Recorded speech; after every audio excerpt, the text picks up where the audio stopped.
जो आपके पास में पैसा है, जितना भी है, सबके पास में अलग अलग होगा, जो भी आपकी सेविंग्स है। मान लेते हैं कि किसी के पास में 2 लाख है, किसी के पास में 5 लाख है, किसी के पास में 10 लाख है, किसी के पास में 1 करोड़ है। तो आप क्या चाहते हो कि वो 5 साल में, 10 साल में वो ऐड हुए या मल्टीप्लाई हो?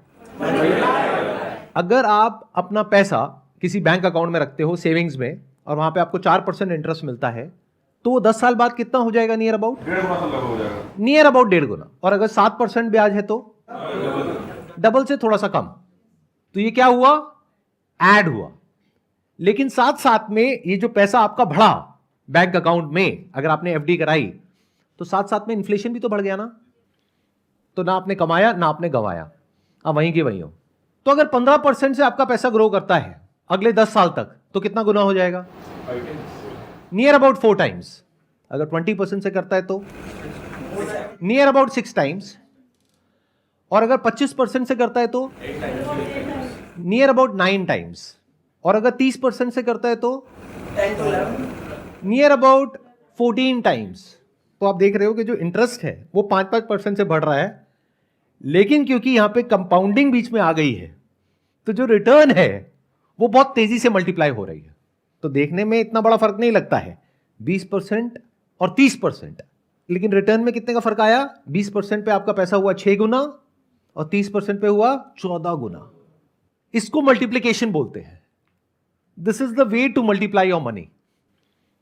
जो मेरी पिछली वीडियो आई थी अभी कुछ दिन पहले, that was how to make money without doing anything, उसमें मैंने बात करी कंपाउंडिंग की, उसमें मैंने बात करी जो मैंने एक इन्वेस्टमेंट करी है अभी कुछ टाइम पहले, उसके बारे में। लेकिन अगर ये इतना ही आसान है तो सब लोग ये क्यों नहीं करते हैं? और इन दोनों में से कौन सा ऑप्शन बेटर है?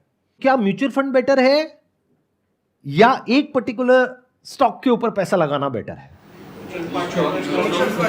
कितने कहते हैं म्यूचुअल फंड बेटर है? म्यूचुअल फंड सही है। म्यूचुअल फंड सही है, हाँ, उसकी टैगलाइन भी है। आसान है। नहीं, आसान है टैगलाइन नहीं है, आसान है मेरी टैगलाइन है। म्यूचुअल फंड सही है, इसमें कोई दो राय वाली बात नहीं, म्यूचुअल फंड सही है। और मैं क्या कह रहा हूं कि एक पर्टिकुलर बिजनेस में अगर आप पैसा लगाते हो और वो बिजनेस बहुत ही कमाल का है, जो आपको ऑलमोस्ट 100% श्योरिटी है कि वो बिजनेस बहुत तेजी से ग्रो करने वाला है, तो 30% रिटर्न जनरेट करना year on year for the next 10 years वो बहुत मुश्किल नहीं है। बट अगर इसके बारे में आप जा करके किसी से भी बात करोगे जो थोड़ा सा स्टॉक मार्केट को समझता है, तो वो क्या कहेगा कि ऐसा कभी मत करना, ये बहुत बड़ी गलती है। Never put all your eggs in one basket. ये कहावत सुनी है सबने? और ये पूरी तरह से गलत नहीं है, बिल्कुल सही है। क्योंकि म्यूचुअल फंड क्या करता है, वो आपके पैसे को एक स्टॉक में नहीं लगाता है, उसको डिवाइड कर देता है। ज्यादातर अगर आप फंड्स को देखोगे तो वो डिवाइड करके रखते हैं आपके पैसे को 30 से लेकर के 50 स्टॉक्स में। तो अगर मानो 50 स्टॉक में 2-2% लिया हुआ है, तो एक कंपनी अगर पूरी तरह से बंद भी हो गई, डूब भी गई, तब भी आपका जो पैसा है वो 100 रुपए से कितना कम हुआ? सिर्फ 2 रुपए। क्योंकि 2% की ओनरशिप थी उस स्टॉक में, वो 0 हो गया स्टॉक प्राइस, तब भी आपको कितने का फर्क पड़ा? सिर्फ 2 रुपए का। लेकिन इसकी एक दूसरी साइड भी है। वो क्या है कि अगर ये जो 50 कंपनीज उस म्यूचुअल फंड ने ली हुई है, उसमें से एक कंपनी आने वाले 10 साल में 10 गुना हो गई, तो क्या आपका पैसा भी 10 गुना हो जाएगा? एवरेज आउट अगर आप करोगे तो रिटर्न आ जाती है 10% से लेकर के 20% के बीच में, मतलब एवरेज पकड़ लेते हैं 15%। बट अगर आप एक म्यूचुअल फंड से ये एक्सपेक्ट कर रहे हो कि वो रिस्क को प्रॉपर्ली मैनेज करे और आपको रिटर्न दे दे 30% की, 40% की, 50% की, that is practically not possible. क्योंकि जो म्यूचुअल फंड्स होते हैं उसकी जो रिटर्न होती है वो इंडेक्स के आसपास होती है। कि अगर निफ्टी की रिटर्न आ रही है 12%, तो म्यूचुअल फंड ने दे दी 15%। अब उसमें भी अलग अलग फंड्स है उस पर्टिकुलर कैटेगरी में। किसी की रिटर्न है मान लो 10%, जो इंडेक्स से भी कम है, किसी की है 20%, जो इंडेक्स से भी ज्यादा है। और पास में जो हुआ वो फ्यूचर के लिए गारंटी नहीं है। आता है ना, जैसी कोई ऐड आती है आप सुनते होंगे, past performance is not the guarantee of the future returns. वो बहुत जल्दी बोल जाते हैं, आप लोग सुनते नहीं हो ध्यान से, काम की बातें नहीं सुनते हो। तो हम कैसे एक्ट करते हैं म्यूचुअल फंड के केस में?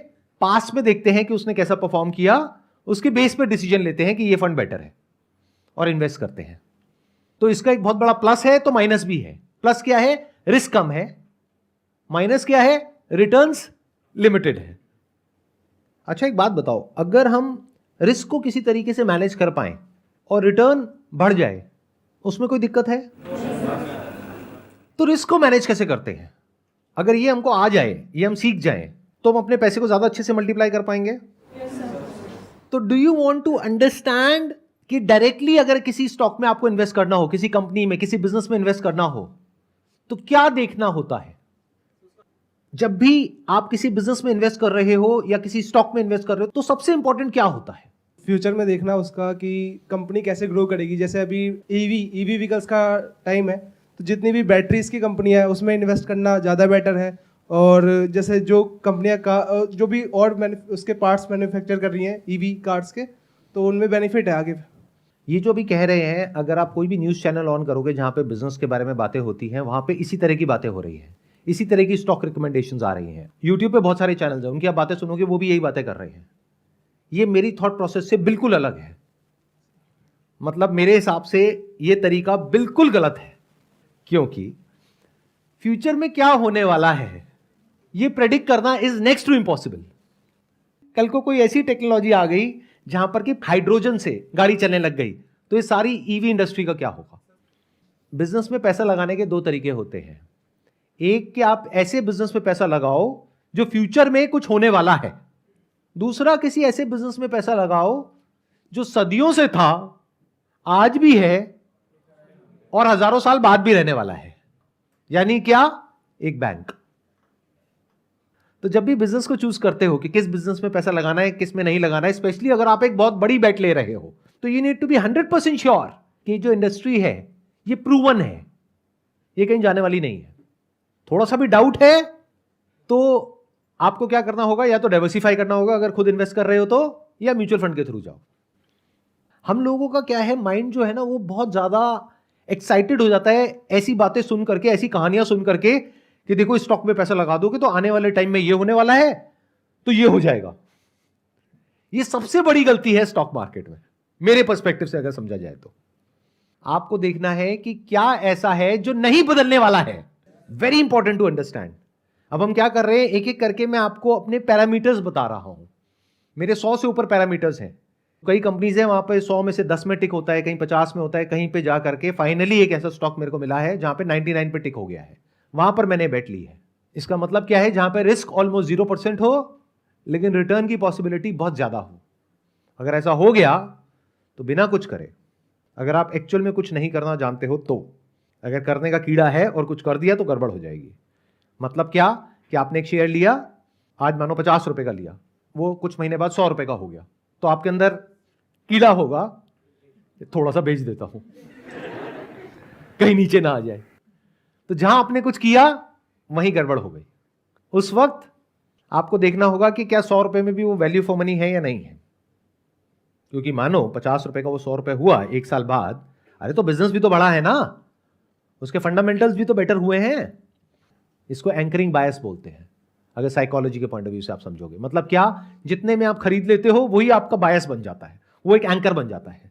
अब उससे ऊपर खरीदना आपको महंगा लगता है, बट जो नया आदमी आ रहा है पहली बार खरीदने के लिए, उसको महंगा नहीं लगेगा, वो उस वक्त उसकी वैल्यू देखेगा। तो you must always be ready to buy more and not sell under any circumstances unless and until there is a big problem in that particular company. तो सबसे पहले हमने क्या किया, जो सबसे पहला जो पैरामीटर है मेरा, वो मैंने क्या देखा कि कुछ ऐसा होना चाहिए जो ना बदले, जो कोई थॉट ना हो, कोई आइडिया ना हो, कोई कॉन्सेप्ट ना हो। It should not be based upon hope, ऐसा हो जाएगा। अच्छा, लिख करके दे सकते हो ऐसा हो जाएगा? नहीं, तो फिर छोड़ दो। This is number 1। नंबर 2, और क्या देखना होता है? Management is also important. The management that is running that business or जब आप मैनेजमेंट को देख रहे हो तो वहां पर क्या देखना जरूरी है? क्योंकि मैनेजमेंट तो कोई भी अच्छा दिखा सकता है। आपको क्या देखना है? कैप्टन ऑफ द शिप कौन है? ध्यान से सुनना, ध्यान से समझना मैंने क्या बोला है। हम इसको हमेशा अंडर एस्टिमेट करते हैं। जब मेरी वीडियो अपलोड हुई अभी कुछ दिन पहले, how to make money without doing anything, तो वहां पे जाकर के आप कमेंट्स देखो, हर किसी का इसी में इंटरेस्ट है कि बैंक कौन सा है। वो समझ ही नहीं पा रहा कि मेरी साइकी क्या है। वो अगर सीधा जाकर के देखें कि जितने भी बैंक्स हैं, जितने भी प्राइवेट बैंक्स हैं, उसमें कौन ऐसा सीईओ है जिसका कि ट्रैक रिकॉर्ड बहुत ही कमाल का है, जिसने बहुत छोटे लेवल से शुरू किया और कुछ बहुत बड़ा बना दिया। तो अब जब वो एक बड़े लेवल पे ऑपरेट कर रहा है तो उसके लिए कुछ बड़ा बनाना बहुत आसान है, क्योंकि अब उसके पास में रिसोर्सेज हैं। या ये कहो जब उस सीईओ के पास में कुछ भी नहीं था तब भी उसने कुछ एक्स्ट्रा ऑर्डिनरी क्रिएट कर दिया। When we talk about management, don't look at the management, look at the CEO, captain of the ship. मतलब अगर आप में से कोई आता है मेरे पास में और बोलता है कि मैं ये बिजनेस करना चाहता हूं और मेरा ये प्लान है, वो प्लान है, वो प्लान है, तो मुझे किसके बेस पे पैसा लगाना चाहिए? प्लान के बेस पे।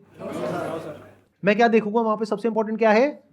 उस इंसान को, मतलब जो एक इंसान टॉप पे बैठा है उसका पोटेंशियल क्या है वो देखना पड़ेगा। इनफैक्ट अगर आप हिस्ट्री को देखो स्टॉक मार्केट की, वो कंपनीज जिन्होंने सबसे ज्यादा पैसा गंवाया है उसके पीछे जो रीजन था वो था मैनेजमेंट, और जिन्होंने सबसे ज्यादा पैसा कमाया है उसके पीछे भी जो रीजन है वो है मैनेजमेंट।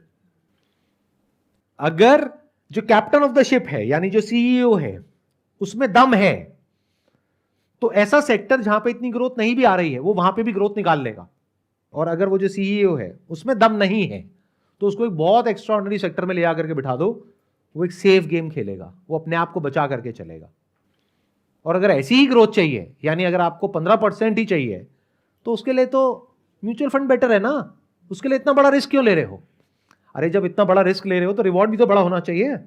Make sense? तो ये है number 2, that is what CEO of the company. उसको देखो, उसकी कहानी को पढ़ो। इट मस्ट बी सच कि आपको पूरा कॉन्फिडेंस हो कि ये इंसान कोई भी गड़बड़ नहीं करने वाला है किसी भी तरीके की, क्योंकि अगर वो इंसान चाहे तो वो कर सकता है गड़बड़। पास में करी है बहुत लोगों ने, उसमें से बहुत सारे आज जेल में भी हैं। आप हंस रहे हो, लेकिन बहुत लोगों ने बहुत पैसा गंवाया है ऐसे स्टॉक्स के चक्कर में। क्यों? क्योंकि उन्होंने सबसे इंपॉर्टेंट चीज को मिस कर दिया। उन्होंने ये देखा कि अच्छा ये स्टॉक ग्रो कर रहा है, इसकी बैलेंस शीट ग्रो कर रही है, इसका पीएनएल ग्रो कर रहा है, इसका प्रॉफिट ग्रो कर रहा है, इसकी रेवेन्यू ग्रो कर रही है। अरे ये तो देखो वो ग्रोथ आ कहां से रही है। अगर एक बैंक की बात करी जाए तो हो सकता है वो ऐसे लोगों को लोन्स दे रहा है जहां पे पता है वापस आने की पॉसिबिलिटी नहीं है। तो अगर मैं इसको एक वर्ड में बोलूं, जो भी अभी मैंने कहा है कि वो पर्सन ऐसा होना चाहिए जो टॉप पर बैठा है, जिस पर आप ट्रस्ट कर सको। Based upon what? Not based upon your gut feel, based upon his or her past record. Trust दोनों तरीके से, एक वो कुछ गड़बड़ नहीं करेगा, दूसरा उसमें पोटेंशियल है कुछ बड़ा क्रिएट करने का। दोनों जरूरी है। और बताओ और क्या देखना होता है? सर मतलब किसी भी बिजनेस में इन्वेस्ट करने में हम लोग ये भी देखते हैं कि वो फ्यूचर एडॉप्टेशन को कैसे वो करते हैं। जैसे मार्केट में कोई नया कंपटीशन चल रहा है तो उसको वो मतलब कंपटीशन में लाने के लिए अपने आप को कैसे वो अपडेट करते हैं। Very important. बैंकिंग सेक्टर बहुत तेजी से बदल रहा है। पहले के जमाने में क्या होता था कि अगर आपको पैसा निकालना है या पैसा जमा कराना है तो आप जाओगे बैंक में, वहां पे पासबुक में एंट्री होगी, लाइनों में लगोगे। क्या अब ये सब होता है? सब कुछ ऑनलाइन हो गया है, डिजिटल हो गया है। तो बैंक को ज्यादा ब्रांचेस खोलने की जरूरत नहीं है। इसको न्यू एज बैंक बोलते हैं। अब देखो जैसे जैसे मैं आपको पैरामीटर्स बता रहा हूं, ये जो ऑप्शंस है वो नैरो डाउन होते चले जा रहे हैं। मतलब मान लो 100 बैंक्स हैं, तो जैसे जैसे आप इन पैरामीटर्स को समझोगे तो आप 100 में से 20 पे आ जाओगे, फिर 10 पे आ जाओगे, फिर एंड में गिने चुने 4-5 रह जाएंगे। अब आपको दिमाग लगाना है कि उसमें से सबसे अच्छा कौन सा। जरूरी नहीं जिस पे मैंने बेट ली है उसी पे आपको लेनी है, क्योंकि वो मेरी अपनी अंडरस्टैंडिंग है, आपको खुद देखना है। तो बैंक ऐसा होना चाहिए या बिजनेस ऐसा होना चाहिए जो बदलते हुए वक्त के साथ अपने आप को बहुत तेजी से बदल रहा हो, या ये कह लो और जो बैंक है उससे तेजी से बदल रहा हो। तो that must be a new age bank. Very important.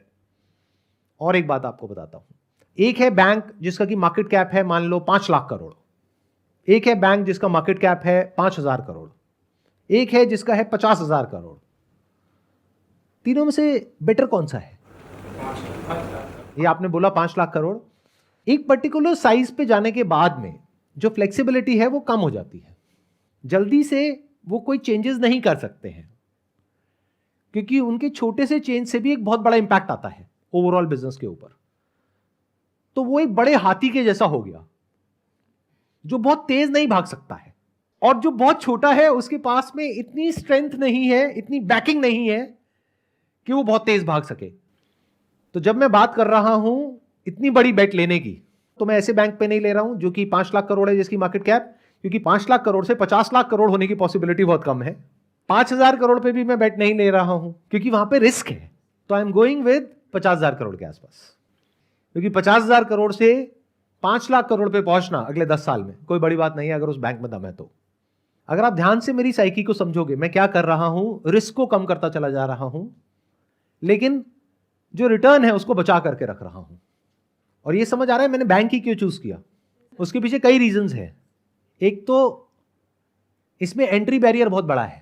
मतलब ऐसा नहीं है कि आज आप में से कोई भी उठ करके चला जाए और बोले कि मेरे को बैंक खोलना है तो कोई भी खोल लेगा। मतलब बैंकिंग लाइसेंस मिलना is very difficult in India क्योंकि रेगुलेशंस बहुत स्ट्रांग है, तो एंट्री बैरियर आ गया। दूसरा, जो आरबीआई है उसकी जो रेगुलेशंस है वो बहुत स्ट्रांग है, तो वो रिस्क को बहुत अच्छे से मैनेज करती है। इसलिए मैंने बैंक को चूज किया।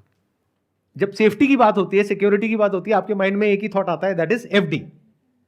तो it is as safe as FD. हो सकता है जिस बैंक में मैंने इन्वेस्ट किया है, आप में से बहुत सारे लोगों का बहुत पैसा उसमें ऑलरेडी पड़ा हुआ है, बट कैसे पड़ा हुआ है? As a deposit in savings account, current account, या फिर आपने एफडी कराई हुई है उसी बैंक में। Is it making some sense to you guys?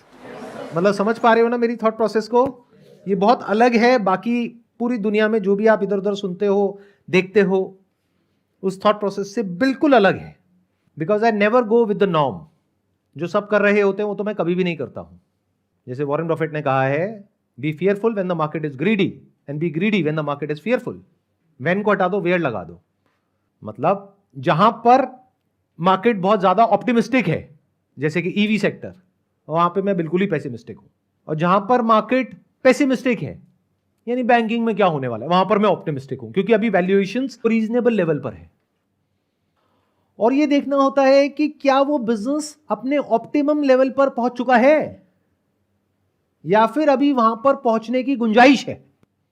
तो कहां पैसा लगाना चाहिए? वो बिजनेस जो अभी पीक पर है अपनी परफॉर्मेंस के पॉइंट ऑफ व्यू से, या फिर अभी वो अपनी पीक से बहुत दूर है लेकिन ये श्योरिटी है कि वो पहुंचेगा, based upon data, based upon पिछले 1-2 साल का ट्रैक रिकॉर्ड। तो बैंक में बहुत सारी चीजें देखनी होती है जब बैंकिंग स्टॉक में इन्वेस्ट करना होता है। क्या क्या देखना होता है? एक है प्राइस टू बुक रेशियो। मतलब एक बुक वैल्यू होती है कंपनी की, तो बुक वैल्यू पर शेयर होती है, तो प्राइस टू बुक वैल्यू देखना होता है। वो बहुत ज्यादा नहीं होनी चाहिए, इसका मतलब वो एक्सपेंसिव है। एक होता है price to earning ratio. Price to earning पता है क्या होता है? PE multiple. कितनों को पता है? हाथ ऊपर करो। बहुत कम को पता है। अब ये मैं समझाऊंगा नहीं क्या होता है, अब जा करके खुद पढ़ो, खुद सीखो, खुद समझो। अब वहां पर स्कोप ऑफ एक्सपेंशन होना चाहिए। मतलब क्या? एक होती है कॉस्ट टू इनकम रेशियो। ये सब रेशियोज होती हैं जो देखनी होती है एक बैंक की। मान लो किसी बैंक की है कॉस्ट टू इनकम रेशियो 50%। मतलब क्या? उसकी ब्रांचेस का रेंट है, सैलरीज हैं, उसके रनिंग एक्सपेंसेस हैं, एडवर्टाइजिंग मार्केटिंग है, ये सारी कॉस्ट हो गई।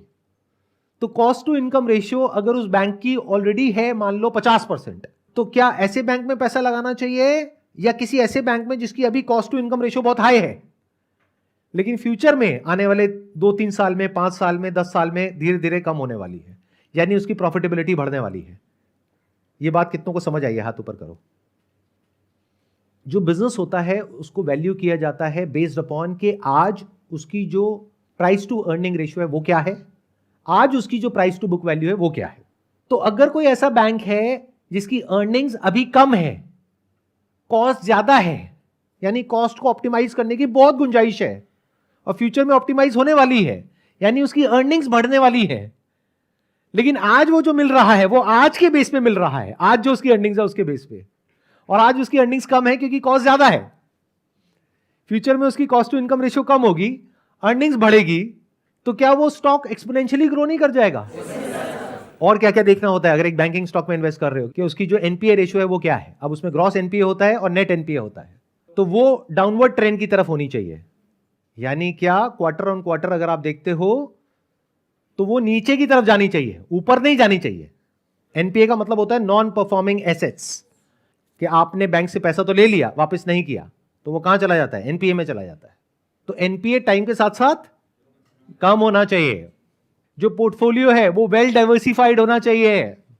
फोकस पर्सनल बैंकिंग पर होना चाहिए, होलसेल बैंकिंग पर नहीं। पास में जो बहुत सारे बैंक्स बहुत बड़ी प्रॉब्लम में आए, वो क्यों आए? उन्होंने बड़े बड़े लोन उठा करके कुछ बड़ी बड़ी कंपनीज को दे दिए, तो जब वो बड़ी बड़ी कंपनीज फेल हो गई तो बैंक का बड़ा पैसा डूब गया। बट अगर वो बैंक बड़े लोन्स दे ही ना, छोटे छोटे लोन्स दे, तो अगर उन छोटे छोटे लोन्स में से कुछ पैसा डूब भी गया तो जो इंपैक्ट है वो बहुत छोटा होगा, उसकी वजह से बैंक बंद नहीं होने वाला। छोटे लोन्स का मतलब क्या? 2 व्हीलर का लोन, 4 व्हीलर का loan, credit card, home loan, इसको बोलते हैं पर्सनल लोन। और जो बड़े बड़े कॉर्पोरेट्स को दिए जा रहे हैं उसको बोलते हैं होलसेल बैंकिंग या कॉर्पोरेट लोन्स। वहां पर बैंक की कमाई कम होती है, क्योंकि जब कोई बड़ी कंपनी लोन लेती है तो वो इंटरेस्ट रेट कम देती है, मानो उसको 10% पे लोन मिल जाएगा। बट जब आप लोन लेने जाओगे बैंक से तो आप इतनी कैलकुलेशन नहीं करोगे कि इस पे रेट ऑफ इंटरेस्ट कितना है। जैसे मान लो क्रेडिट कार्ड आप यूज कर रहे हो, उस पर रेट ऑफ इंटरेस्ट है 30%, 40% साल का। कोई और लोन लेने जा रहे हो छोटा सा, उसके ऊपर रेट ऑफ इंटरेस्ट है 20%, 25%, बट आप कैलकुलेट ही नहीं कर रहे हो, आप सीधा ईएमआई को देखते हो। आप इतना डेप्थ में नहीं जाते हो कि एग्जैक्ट परसेंटेज क्या है। तो असली कमाई बैंक की वहां पर है। इसकी वजह से क्या होता है, बैंक का जो नेट इंटरेस्ट मार्जिन है वो बढ़ जाता है, इसको निम बोलते हैं। तो नेट इंटरेस्ट मार्जिन अच्छा होना चाहिए। इस तरह की बहुत सारी और चीजें हैं जो देखनी होती है। उसमें से सबसे इंपॉर्टेंट क्या है जो देखनी होती है, जो लोग नहीं देखते हैं बैंकिंग में, वो ये है कि उस बैंक के जो डिपॉजिट्स हैं वो कितनी तेजी से बढ़ रहे हैं। बैंक के लिए सबसे इंपॉर्टेंट यही है, इसको कासा रेशियो बोलते हैं। कासा मतलब current account saving account ratio, that should be around 40%। मतलब क्या कि जो बैंक आगे पैसा दे रही है उसमें से 40% कासा रेशियो का मतलब क्या हुआ कि 40% तो उसके अपने करंट अकाउंट में और सेविंग्स अकाउंट में पड़ा हुआ है। उस पर बैंक को कितना ब्याज देना है? करंट अकाउंट में ऑलमोस्ट 0%, सेविंग अकाउंट में 2-3%, 4%, एफडी में ज्यादा देना होता है 7%। तो जो टोटल डिपॉजिट्स हैं बैंक के, that must grow at a very good rate. In fact that must grow at a faster rate than जितनी की उसकी लोन बुक ग्रो कर रही है। अब ये पैरामीटर मेरे हिसाब से इतना इंपॉर्टेंट क्यों है? बहुत लोग इसको इतना इंपॉर्टेंस नहीं देते हैं, बट मेरे हिसाब से सबसे इंपॉर्टेंट है। क्यों? क्योंकि आप किस बैंक में पैसा डिपॉजिट कराओगे? जिस पे ट्रस्ट होगा। तो बैंकिंग का दूसरा नाम ही ट्रस्ट है। जिस बैंक ने पब्लिक का ट्रस्ट जीत लिया वो बैंक जीत गया। ये एक बहुत इंपॉर्टेंट सिग्नल है कि इसका मतलब जो उस बैंक का मैनेजमेंट है, जो सीईओ है, वो कुछ बहुत ही कमाल का कर रहा है। उसकी जो ब्रांड रिकॉल है वो बहुत तगड़ी है। तो अगर ये सारे फैक्टर्स मुझे एक बैंक में दिख पा रहे हैं तो मुझे क्लियरली नजर आ रहा है कि that is a multi bagger. मतलब क्या कि मरे से मरा वहां पर जो रिटर्न आने वाली है वो आने वाली है 25 से 30% के बीच में। इसका मतलब समझते हो, 26% पे आपका पैसा 10 गुना हो जाता है। अगर आज आपने 10 लाख रुपए लगाया तो 10 साल बाद कितना हो जाएगा? 1 करोड़। तो अभी तक मैंने जो भी कुछ कहा उसको मैं समअप कर देता हूं शॉर्ट में। अगर तो आप ज्यादा डीप में नहीं जाना चाहते हो, यानी कि जो भी मैंने कहा उसको सुन करके बस फटाफट से एक्ट करना चाहते हो, तो आपके लिए जो बेस्ट ऑप्शन है दैट इज म्यूचुअल फंड। अब वहां पे एसआईपी करते रहो या अपना पैसा लगा दो और शांति से बैठ जाओ, और कोई प्रोफेशनल फंड मैनेजर है उसको अपना काम करने दो, उसको पता है वो क्या कर रहा है, वो ज्यादा अच्छे से करेगा।